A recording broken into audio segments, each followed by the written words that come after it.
Hello Pisces, Sun, Moon, Rising, and Venus signs. Kamusta kayo? Sana po nasa mabuti kayong kalagayan. Welcome back po sa Star Tarot. Kung bago kayo rito, welcome din kayo. Thank you sa inyong support. I truly appreciate it. God bless you all, Pisces. Pauna mensahe ninyo, happiness, napakaganda kasi magiging masayang-masaya kayo, no?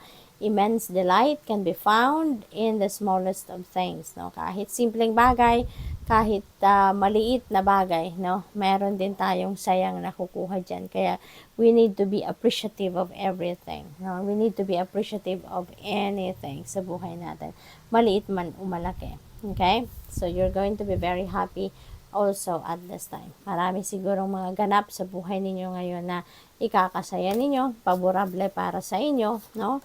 Sacred space, take time for the dreamer in you.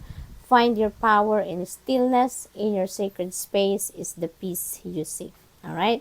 So sa ngayon, maybe you are seeking for tranquility, no? Maybe you are seeking for peace. Kaya ito na yon, no? Find that sacred space para makuha ninyo yung peace na minimiti ninyo, ma-experience ninyo yung tranquility, no? Magkaroon kayo ng kapayapaan, makapag-relax ang inyong isipan, ang inyong damdamin, yung ganon. What else? We have metamorphosis, trust the process and be patient. Becoming cannot be rushed. Change is beautiful. Ayan. So, merong mga pagbabagong magaganap dito. No? Merong magagandang pagbabago, so which is really good. Kasi magandang pagbabago, ibig sabihin, this is positive change, no? Coming your way. But hindi natin ito mamamadali. Hindi natin ito mararush, no? Maaring heads up ito sa inyo na there are things na siguro gusto ninyong baguhin sa buhay ninyo. And you need to work for it. You need to wait for the right timing, no? So, continue on and continue to persevere kung ano may ito mga gusto ninyong baguhin sa buhay ninyo. Pero, hindi siguro ito mangyayari sa timeline na gusto ninyo. Okay? So, you need to wait. Partnership, learn to grow with others, overcome obstacles by working together. Touch each other's hearts while life lasts. Alright? So, maaaring meron ditong partnership na mabubuo between you and another person. Maaaring this is love partnership. Pwede rin na friendship, no? Yung ganon. So, kung sino man ito makaka-partner ninyo dito. Kung sino man itong makakasama ninyo dito, no? Magiging kayo, very supportive of each other. Now you're going to grow with each other, yung ganon. So magiging kayo, there is a symbiotic relationship dito. You are going to support each other, magdadamayan kayo, no? So this is really a blessing. Tingnan natin kung ano pa mga mensahe para kay Pisces. We have protect your boundaries. Ayan, Pisces. Masyado kayong mabait siguro, masyado kayong compassionate, loving, very helpful, very supportive of others, kaya siguro naaabuso kayo, naaabuso yung inyong kabaitan, na kumbaga nababypass din kayo ng ibang tao. Kaya you need to protect your boundaries so that you can also protect your relationship with those people.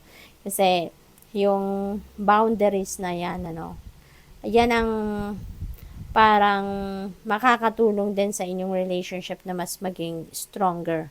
Kasi there will be love, there will be respect for each other na mabubuhay dyan sa boundaries. We have dance. Ayan, so siguro may sayawan kayong pupuntahan, no? Baka nagsusumba din ang iba sa inyo dyan, nagda-dancing. So maybe meron kayong parting pupuntahan, possible. Or baka meron kayong siguro invitation for celebrations. Maaring merong invitation dito for social gatherings, no? This could be an invitation for you, no, to engage in physical activity like dancing. Seek counsel. Ayan, Pisces, maaring meron kayong kailangang isang guni or baka meron kayong sitwasyon wherein you need some advice, no? You need some help dito, opinion, input, siguro na kung sino man, idea, no? A different perspective, maaaring kailangan ninyo ang mga yan. Kaya, you are being advised here to seek counsel, okay? Para nang sa gayon, mahanap ninyo kung ano yung kailangan ninyo.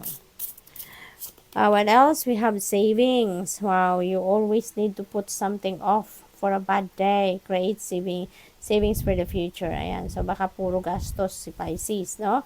At maaring hindi kayo nakakapag-ipon man lang, hindi man lang kayo nakakapagtabi ng kahit konti para naman sa rainy days, no? Kaya, this is an invitation for you to start saving. We have expression. Open up your heart and connect with others. Express your creative self. Ayan, connect with others. Yun ang striking na message dito. So, siguro, ang iba sa inyo, baka loner kayo, no? Some of you, baka mas preferred ninyo na mag-isa lang kayo. Mas preferred ninyo na wala kayong kaibigan or very few lang ang kaibigan ninyo, kaya you're being invited here to connect with others as well. Broaden your horizon, broaden your, or kumbaga expand your, your connection, expand your network, yung ganon, what else? We have helping hand, need others to assist with services, increased productivity, no one can handle it all, ayan. Maraming sinasabi dito na no one is an island. Diba? No one is an island. Kailangan natin ng tulong. No? At some point sa buhay natin, kailangan natin ng someone, no, na makakatulong sa atin. Kaya, maaaring ang iba sa inyo, no, hindi kayo sanay ng humihingi ng tulong sa iba. Maaaring ang iba sa inyo, hindi kayo komportable na humihingi ng tulong sa iba. But, yun ang realidad. Diba? No man is an island. At some point sa buhay natin, kailangan natin ang assistance ng iba, ang tulong ng iba, ang helping hand ng iba. So, for some of you, you need some assistance, no? From other people at this time. Kaya kung yun ang kailangan ninyo, huwag kayong magdalawang isip na humingi ng tulong. Ano mang klaseng tulong ang kailangan ninyo sa ngayon, to alleviate the pain, to alleviate the difficulty na nararanasan ninyo, ask for help. Okay? There will always be some helping hand out there na makakatulong sa inyo. No, maglakas ng loob kayo, no? Hindi